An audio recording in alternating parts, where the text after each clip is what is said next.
Us today for our webinar alongside Tanium, Known Unknowns. So before I hand over, I'm just going to sort of just do a little bit of housekeeping. So firstly, this session will be recorded. So if you would like a copy of the recording, share with your colleagues, please let me know. There will be an email going out afterwards where you can request this as well, alongside your breakfast voucher as a thank you for joining us today. During the session, we will sort of encourage questions as we go. So if you want to pop any questions in the chat, we can stop Darren and we'll try and answer questions during the webinar, but we'll also do a little Q&A at the end as well.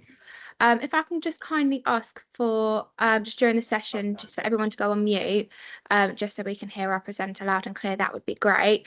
So without further ado, I'm going to hand over to 𝗪𝗵𝘁. He is the education team lead at Tanium, and he's just going to do some opening comments and sort of take you through Tanium, who they are, and introduce Darren for the webinar. So over to you, 𝗪𝗵𝘁.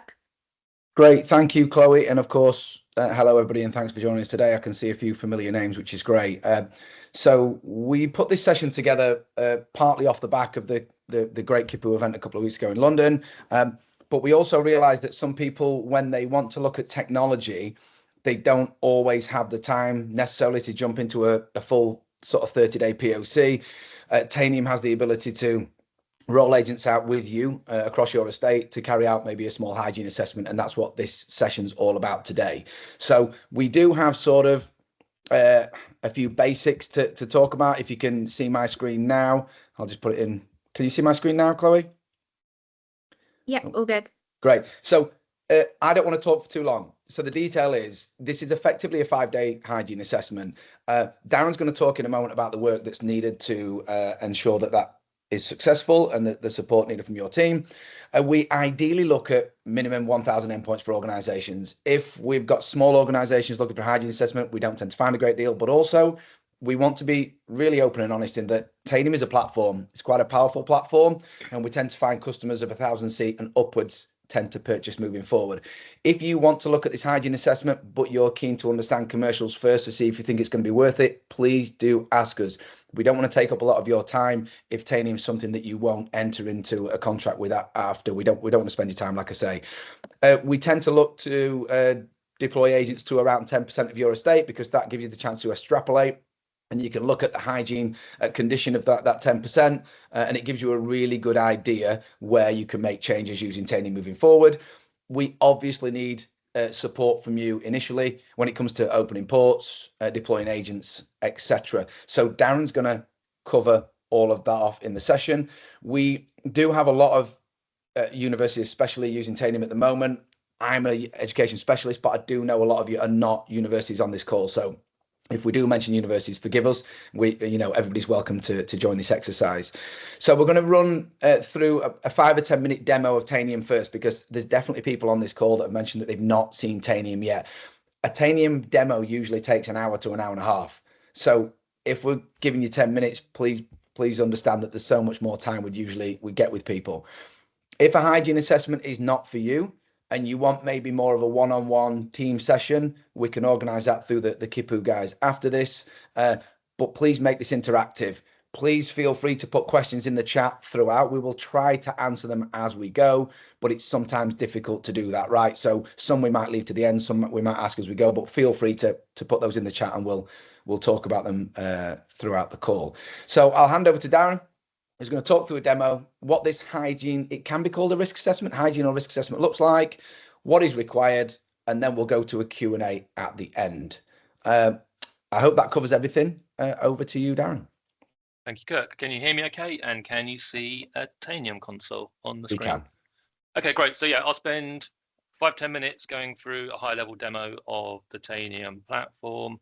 We will then jump into what are the technical requirements to do the hygiene assessment, and then we'll walk through some typical output from that assessment. And as 𝗪𝗁 has already said, as we go through this, please make it interactive and ask questions. So what you're looking at here is the Tanium console.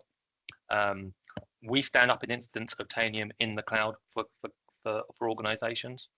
You get your own dedicated instance. we are an agent-based technology, so our agent needs to be deployed to endpoints, and we support traditional operating systems, so Windows, Mac, Linux, AIX, Solaris, so on, desktop server, physical, virtual. We do have some agentless capability, and we can talk about that a bit later on. And obviously the fact that we're cloud-based, as long as the endpoint's got internet connectivity, we can then manage that endpoint.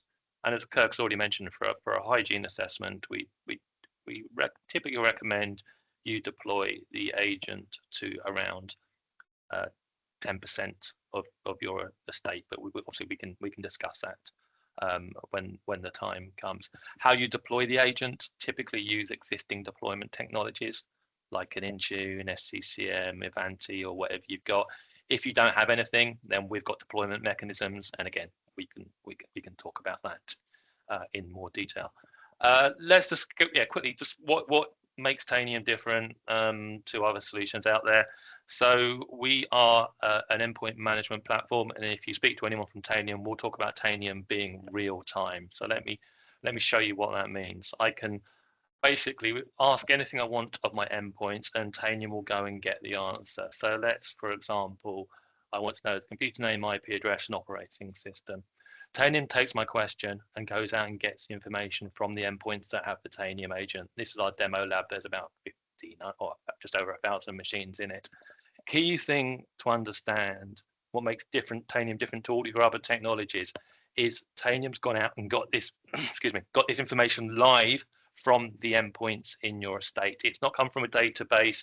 It's not come from a poll that was done, an hour ago or 8 hours ago.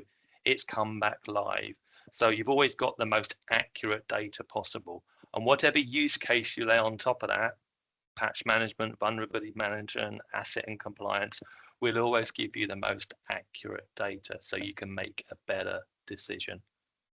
Now we can, as Kirk's already mentioned, we can make these demos last an hour, but we haven't got that time today. So that's the basics, that real-time capability. We can also take actions in real time. So maybe reboot machines, deploy software, whatever it may be. But that's the core capability. On top of that core capability, we have basically what are called modules that add on functionality. Again, the key thing to understand is once the Tanium agent's deployed, all of this stuff is just a license key. And in the hygiene assessment, some of this capability is enabled to collect the data. Not all of the capability, but just some. Every organization today suffers with agent bloat. Too many operations agents, too many security agents, all with their own infrastructure, all with their own SMEs, right? Tanium's a true platform in that typically organizations will deploy us for maybe 1 or 2 use cases initially. And then over time, as renewals come up for point solutions, you can say, can we do it faster, better, cheaper with Tanium? If you can, then great. You can retire that other agent. You can retire that other infrastructure. You can do more in the Tanium platform. Effectively, getting tools consolidation and the benefits associated with that. Another big benefit is obviously the more you do in a single platform is the greater efficiencies and process and better workflows. So a great example is going from vulnerability management to patch management. You're using separate solutions. You throw the vulnerability results across the fence to the patching team. They're working with a different solution, a different asset list. That's where gaps open up, and that's where inefficiencies occur. If you can do it all in one platform, it just makes the whole process smoother. You can effectively close the vulnerabilities before you even know about them. You can automate the whole process within a single platform. So some of the popular capabilities that we have within the platform, again, just very briefly, unmanaged asset discovery. So again, it's a fundamental of any security standard that you need to know what's out there on your estate. Mapping to cyber essentials or whatever it may be, and this discover capability will go out there and find anything with an IP address. It will then sort it into unmanageable and unmanaged, and then we can automatically deploy the Tanium agent onto devices to bring them under control. Second capability is our asset capability. Think of that as like a mini CMDB for your Tanium managed estate. You're doing hardware refreshes, cloud migration, software licensing, renewals. You want accurate data to make better decisions. You would come here to get it. This capability can also feed other solutions, like feed a full-blown CMDB like ServiceNow, or feed your 𝗁. It can become a source of truth for other key investments that you have in your business. We can also do things like software usage. So maybe you've got expensive applications and you want to understand the usage of them. We can give you that visibility. Another capability within the platform, and again, just remember all of this is that single agent, is vulnerability management and security configuration compliance. Again, this capability is used in the hygiene assessment, and again, you'll see that in a few minutes. But we can do things like we'll do like daily vulnerability scans of your endpoints. We will look at the security configuration compliance, making sure your endpoints are configured according to best practice. Now, whenever you do things like vulnerability scans, it can be quite overwhelming, the amount of data that's produced, and we'll give you insights into how you should prioritize the vulnerabilities, which ones you should remediate first. And through our autonomous endpoint management capability, we can make recommendations around what patches should be installed based on the vulnerabilities that we're finding, how you should prioritize the installation of those. And then we can take these patches and automatically have our remediation capability push out those patches. Again, trying to make it as easy as possible, allowing your teams to get on with more important stuff. Just quickly, remediation capability. So again, Tanium is a full-blown patching capability, can sit alongside existing solutions, can replace your existing patching technologies. What we're very, very good at is we're very efficient at distributing patches. Effectively, patches go out once to locations, and then machines will reconstitute the patch from other machines on the subnet, which makes us really, really efficient at getting stuff out there. We're also, because we're real time, again, we're very, very good at patching quickly, catching machines that are only online for short periods of time, meeting tight maintenance windows, all of that stuff. At the end of the day, it means you can patch quickly, more effectively with Tanium. You can meet the requirements of frameworks such as Cyber Essentials that says you've got to patch within 14 days, right? With Tanium, it's easy to do that. Another capability is third-party software management. So anything that sits on top of the operating system, we come with a predefined application gallery of common applications that you'll want to keep up to date. And then you can bundle these up and just have Tanium take care of it, right? Keep the application up to date. So, new version of Chrome comes out, excuse me, new version of whatever, Adobe, Tanium can just deploy it, keep it up to date.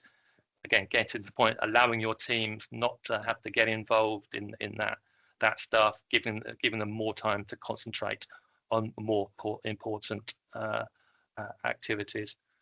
So that's some of the core capabilities of Tanium. We have lots of others as well. We can do security stuff. We can do end user experience capability, performance monitoring, sensitive data discovery, certificate management. Again, we'll talk about a bit about that in the hygiene assessment in a minute. But yeah, lots of different capability, and all of that can be combined into different reports. So whether you want basic asset discovery and inventory reports, maybe you're mapping to a standard like NIST or Cyber Essentials or Cyber Assessment Framework, we can give you some dashboards around that. Again, all of this data is based on real-time data.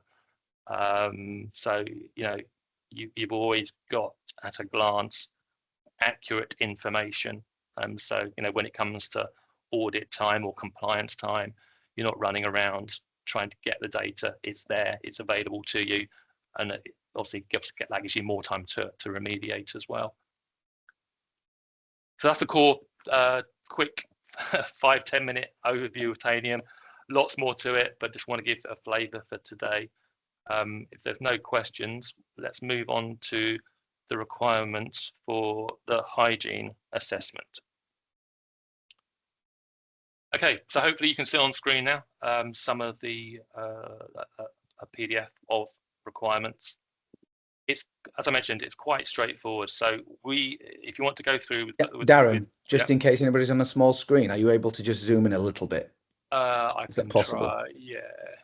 That make it better? That's much better. Thank you. Yeah, cool. Okay.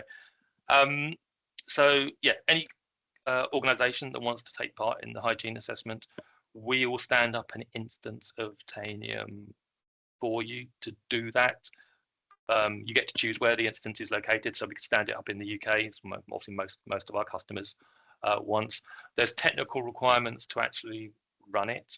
So the first one is not, it's optional. So we can either use to log into the instance, we can hook it up to your IDP, like Entra, for example.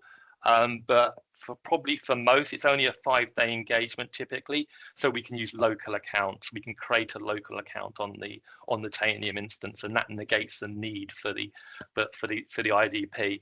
But let's say maybe you want to test additional use cases as part of the hygiene assessment. Maybe you want other colleagues to be able to log in and test patching or something. In that case, we may then set up the IDP integration. But in most of these scenarios, that number one's probably not going to be required. We can use local accounts instead. Number two is the network connectivity requirements. So our agent talks out to the Tanium cloud instance on port 17472 and 17486. So that needs to be opened up.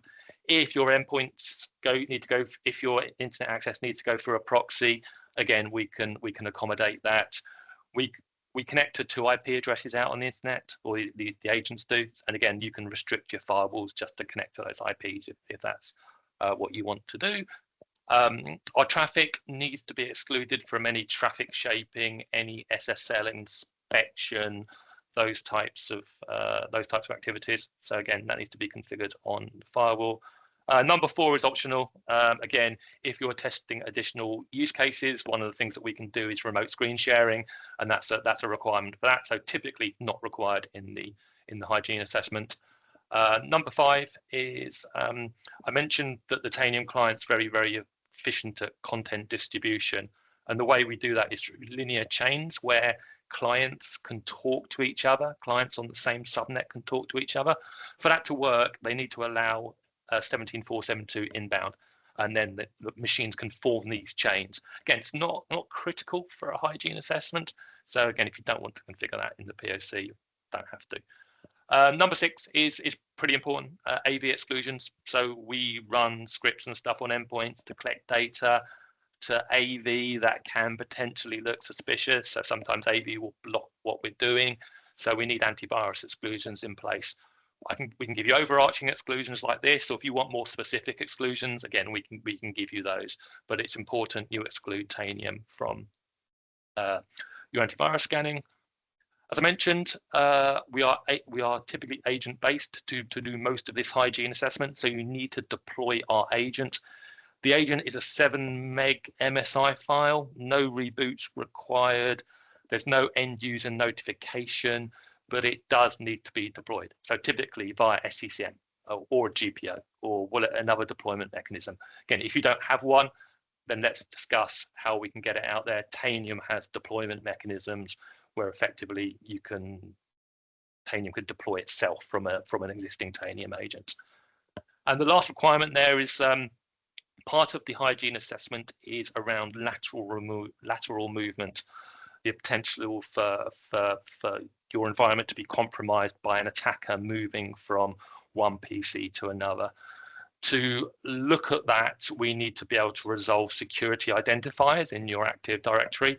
So we would need a read account in your Active Directory, and we need to basically nominate a machine running the Tanium agent to go and resolve those SIDs from Active Directory.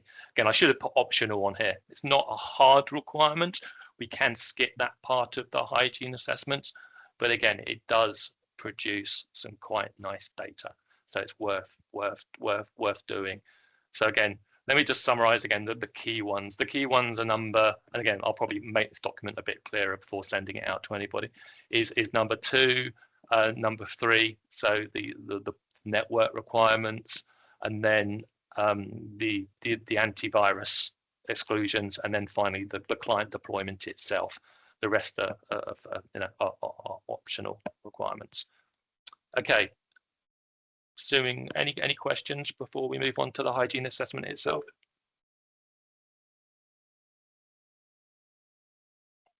No, I haven't seen any come through yet. Okay, fine. Let's jump into a walkthrough of the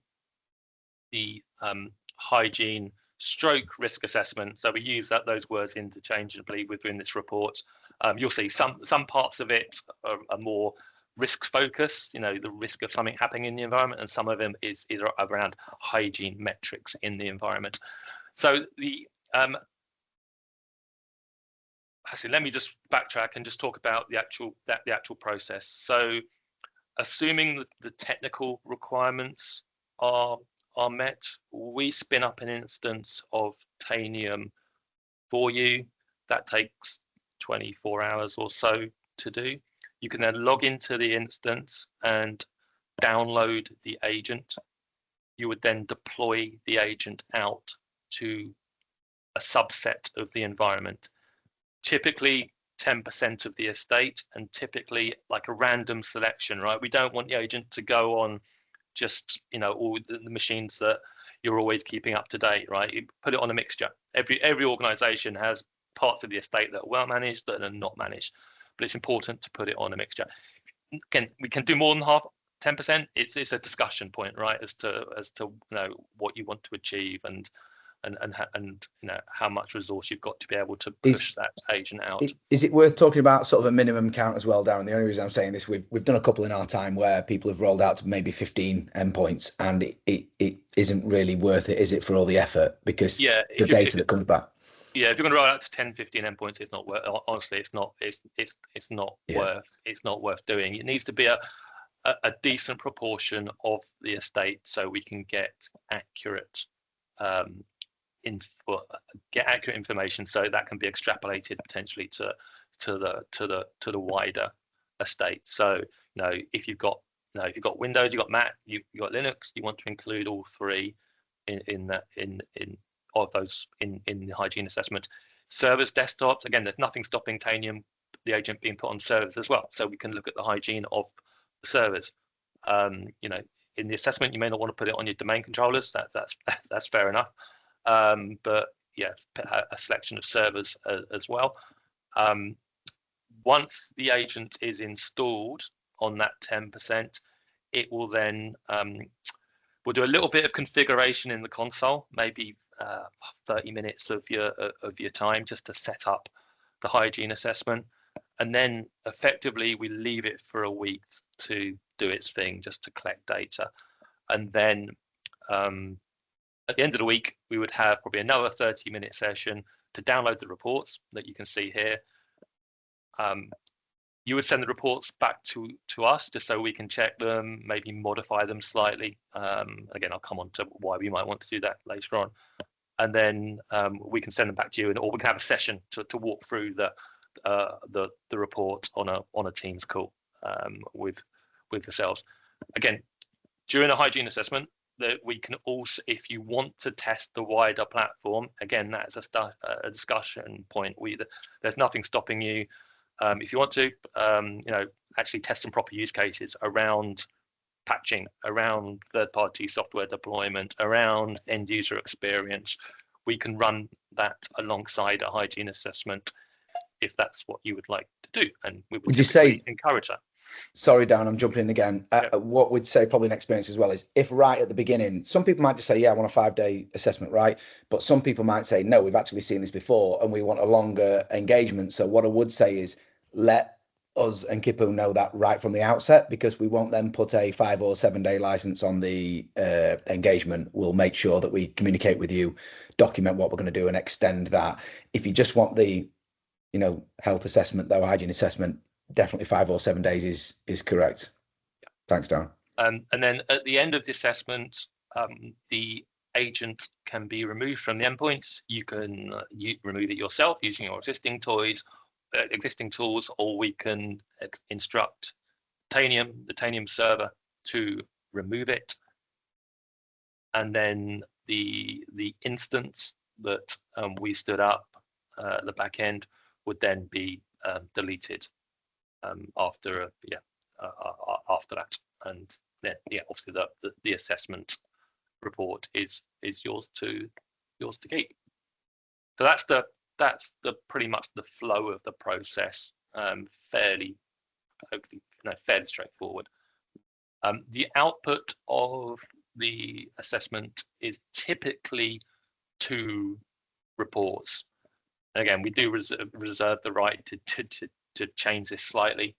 The assessment is looking for some parts of the assessment are looking for certain things. I'll give you a simple example. One of the things that we do in the assessment is look at antivirus and where it's installed and where it's not installed. Obviously, within that automation, we are looking for specific antivirus vendors. There'll be a selection, right? It may be that you have some antivirus vendor that's not in that list, so we won't pick up on that. So we may have to modify the report to remove that section, or potentially we can actually, if we can spot that during the assessment, or we can potentially modify the assessment itself to actually pick up on that antivirus vendor. But yeah, sometimes we do need to modify the stuff. But so at the end of it, you get 2 reports out. You get this executive summary, and you get a more detailed report, which goes into more of the hygiene aspects rather than the risk aspects.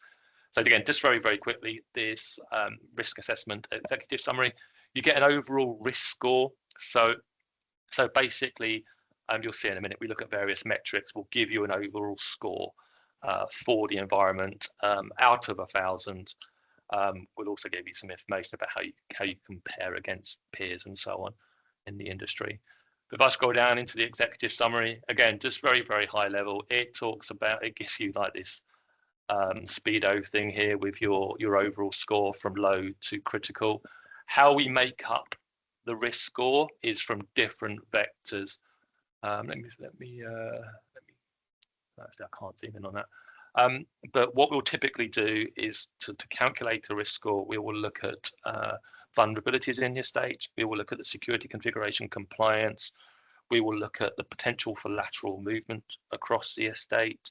Insecure communications, so that's things like the use of TLS 1.0 across the estate that's maybe no longer supported. Encryption and authentication gaps. So that could be something like the use of expired certificates or certificates that are self-signed, for example. And then we'll just go into some highlights. Well, maybe that's not the right word, but about what we found. So you can see here we've got some metrics around, we found machines that weren't running antivirus. Some of the vulnerabilities, highlighting the more important vulnerabilities in the estate. So as I've already mentioned, typically we find lots of vulnerabilities, but there's no real point in telling you had 1 million vulnerabilities. What's more useful is, okay, you had 500 vulnerabilities that are likely to be exploited in the next 30 days. They're the most critical ones. Those are the ones that you should potentially be remediating first of all.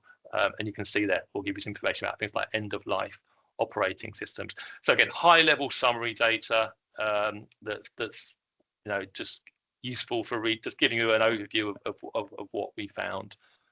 The more interesting report is the detailed one, where we go into both the risk of the environment plus the hygiene of the environment in a lot more detail. And again, I'll run through this now. Again, not in full detail, but just a fairly high level.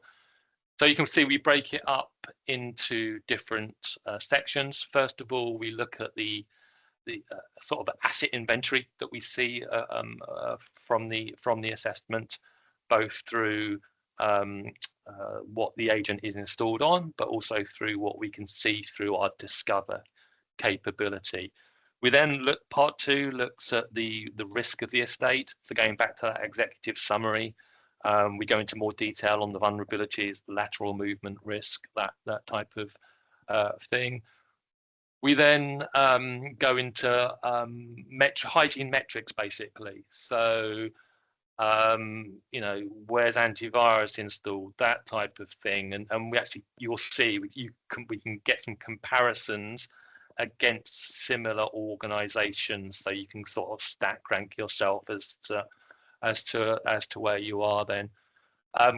We'll then go into something called Guardian metrics. So that Guardian metrics is Tanium Guardian is like an overarching service where if there's a high profile vulnerability, we'll release dashboards directly into customer environments. So they've got one place to go to understand that high profile vulnerability, to be able to remediate it in one place.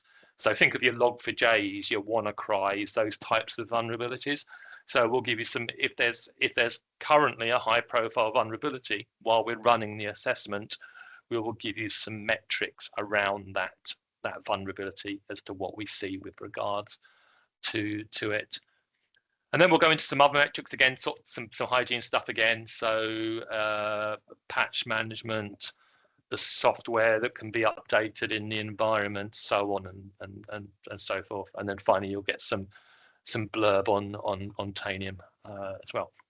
So let's just quickly just go through what the report looks like. So first of all, we get asset information from the machines in your estate. So this bit at the top here, we're looking at unmanaged asset discovery, so the stuff that we can see through our discover capability. Again, how we do this discovery, it's agents themselves that go out and have a look around what's out there. We will then give you a breakdown of the operating systems that the agents are installed on in the environment, and we'll also give you some information around end of life of those operating systems. So if you're installed on Windows 10, for example, or Windows 2012, we'll give you some information around that. And again, we'll go into more detail later on. We'll also assign criticality to your endpoints, and there's various rules around that. So a simple example is we'll give a domain controller higher criticality than a workstation, for example. And then we'll use the criticality as a multiplier potentially when we're looking at things like vulnerabilities and other security risks on an endpoint. So obviously a domain controller with an exploitable vulnerability is probably, you want to look at that much more quickly than maybe I don't know, a workstation that may have the same vulnerability. Again, we will also highlight those endpoints that are missing antivirus on them. See, that's quite an important one. So that's part one. Part two, we'll go into the risk analysis. So again, just to run through this again, we will look at compliance failures. So we take a benchmark from CIS, Center for Internet Security, around best practice for securing and hardening your operating systems. So minimum password lengths, disabling unnecessary services. We will run those benchmarks automatically during the hygiene assessment, and then this report will give you the detail there. So when we're talking about compliance failures here, we're talking about failures against one of those CIS templates. During the hygiene assessment, we also do a daily vulnerability scan. So we will then be able to highlight the critical vulnerabilities in the assessment. And typically we're doing that based on CVSS, so high and critical scoring. So anything that's got a score of 7 or above. We can do it on other methods as well if you're interested, so like EPSS for example. But again, that's a discussion point. Expired certificates. So again, it's quite a key one. We will look to see if any of the endpoints are running services with expired certificates. So we basically enumerate any listening ports. We then interrogate what the certificate is on there. We'll also look in common certificate stores to see what's there. and then we'll highlight those that are expired. And then things like insecure TLS, TLS-V1, for example, and then lateral movement. So again, this goes into it. So here we can see the vulnerabilities. We'll give you detail of the vulnerabilities, the most critical machines based on the vulnerabilities and the roles, the criticality of those endpoints. We'll then go into some of the more notable CVEs or vulnerabilities that are in the environment. So ones that you should potentially concentrate on remediating first. Tell you the score, the number of endpoints that have got them, the vulnerability impact. So again, we work that out based on criticality, the severity of the vulnerability, and some other metrics. We'll then go into lateral movement. So again, lateral movement is the potential for an attacker to move from maybe like the reception PC to one of your domain controllers.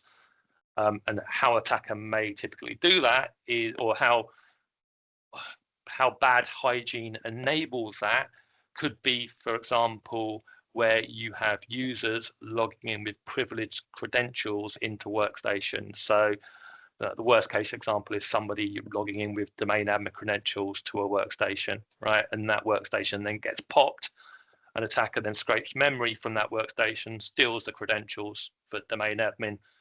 It's game over then, right? That attacker can then potentially move anywhere. So again, I'm not going to go into this too much now, but that's what this data here is talking about. It's talking about the accounts that have high privileges and are potentially logging in into different parts of the network. And basically this direct control and indirect control tells you how many machines those accounts have admin rights over. So Becky Stokes here, you can see indirect control. That means she's got group membership that gives admin rights over 111 machines. Obviously that account gets compromised, gives pretty good access to the network. And then we'll give you these maps, these diagrams, so this show you visually how an attacker could jump from one PC to another in the environment. So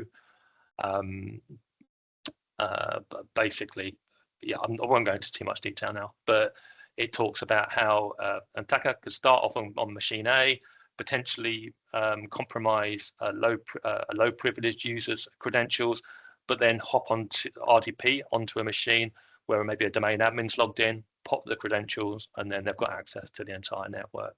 So again, can produce some quite interesting data.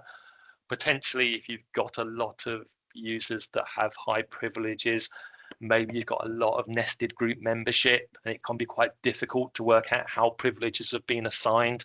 Again, this capability within Tanium is very good for looking at that type of stuff. We'll then go on to system compliance, which I've already talked about briefly, look at things like minimum password lengths, that type of stuff, and give you details of the compliance failures, the compliance scores, so on and so forth. And then we'll come on to insecure certificates and protocols. So where TLS version 1, for example, is being used. So I don't know if any of you have to map to things like PCI standards, but older protocols like TLS1 is a big no-no. Even with things like Cyber Essentials and so on, it's a no-no. So you don't want any of that in your environment. We can also report on things like quantum readiness for your certificates and stuff. Again, we can include some of that in the report. And then we come on to expired certificates. So if you've got expired certificates, that can be obviously a security risk, but it can also be a service risk, right? An expired certificate is often a reason why maybe an application stops working. So we can give you visibility as to where those certificates are expired. So that's more detail on the risk assessment section. And then we come on to sort of more hygiene stuff, security and operations metrics across your estate. So you can see here, we just go through some key items, right? So whether the firewall's disabled on your endpoints, whether key security capabilities are enabled, like user access control, Windows Credential Guard, whether Defender's enabled or not. And again, this may be where the report needs to be modified slightly, because you may not be using Defender, right? And that may be the reason it's not installed on the endpoints. Whether the TPM, Trusted Platform Modules, enabled, so on and so forth. And you can see you'll give your value, but also give you like an industry ranking, so you can see where you are, how you compare against other organizations. We then come on to operations metrics. So we look at things like high CPU consumption, high memory usage, uptime of your endpoints. So if you've got endpoints that have uptime of more than 30 days, how can they be being patched properly, right? They can't be, because most patches require a reboot to be installed properly. And if a machine's got an uptime of more than 30 days, it's obviously not being patched on a monthly cycle, at least. Maybe there's a reason, your Linux machines, maybe they can have more than an uptime of 30 days, but the rest shouldn't, right? Mean time to patch, those types of things. Patch compliance. So again, we'll compare your endpoints against a baseline of, I think it's important and critical security updates. So you can see how you're doing against that. And again, software up to date compliance. So we've got an application gallery of the common applications, and we'll compare what we can update against that list.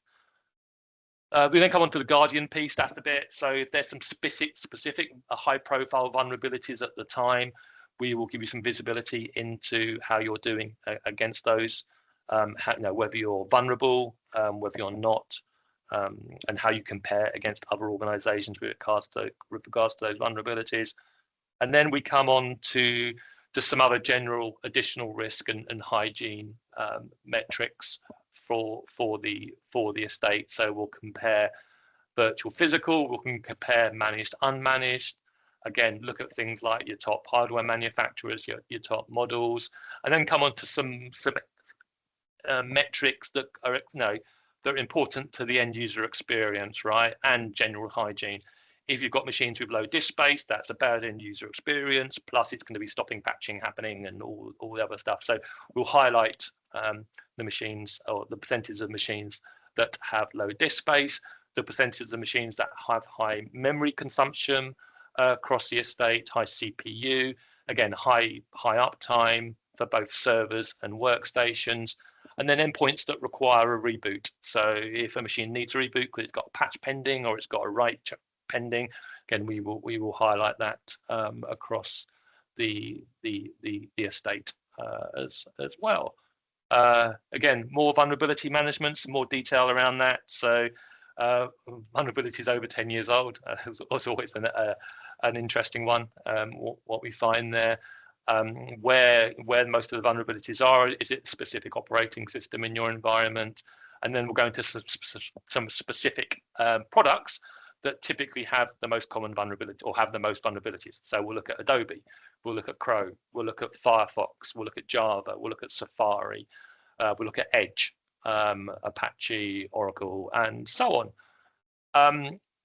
We will also give a breakdown of, again, more of those riskier vulnerabilities. This is looking at 𝗍𝗂.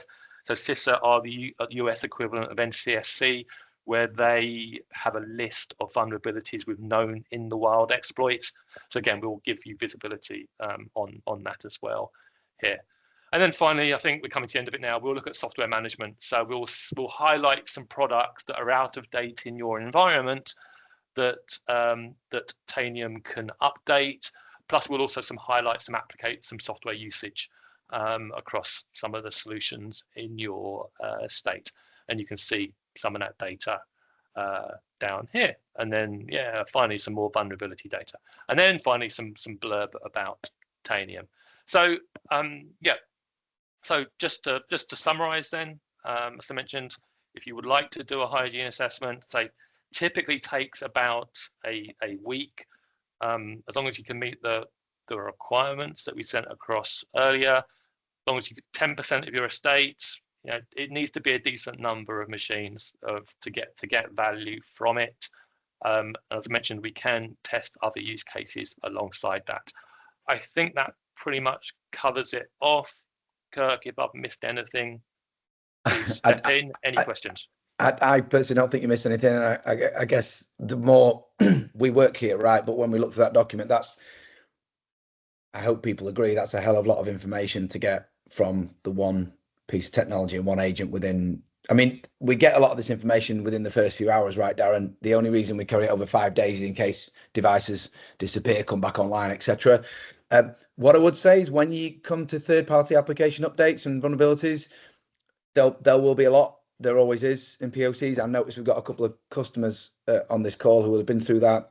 At the same time, what would be your answer, Darren, if somebody, I guess, said, if on day 2 I see certain vulnerabilities that I want to fix, would you say go ahead and give it a go in Tanium, or would you want them to set up calls with you? Because this is a hygiene assessment, but we know what technical people are like. They want to play, they want to touch things, they want to give it a go and fix things. No, I'd always recommend when you're first working with Tanium is to have sessions with us to walk through doing it. So yes, we can certainly deploy some remediations, but those initial remediations, you should have a call with us, and we can walk you through how it's the best way to do it with Tanium. Okay.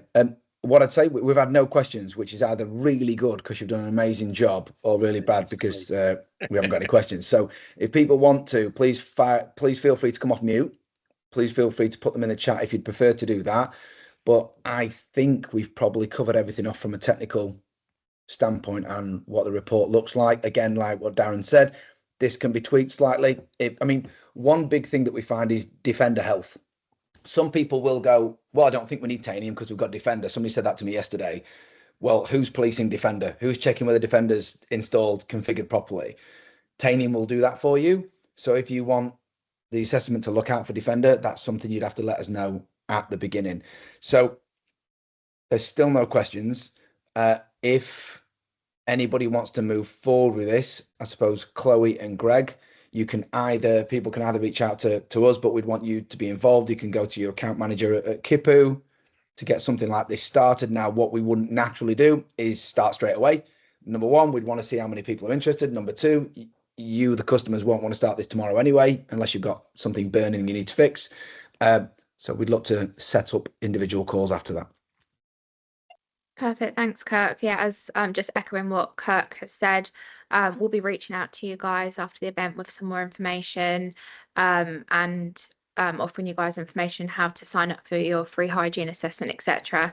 And then we can introduce you to Kirk and the team as well, alongside your account manager. But it looks like there's no further questions. So again, stunning job, Darren and Kirk.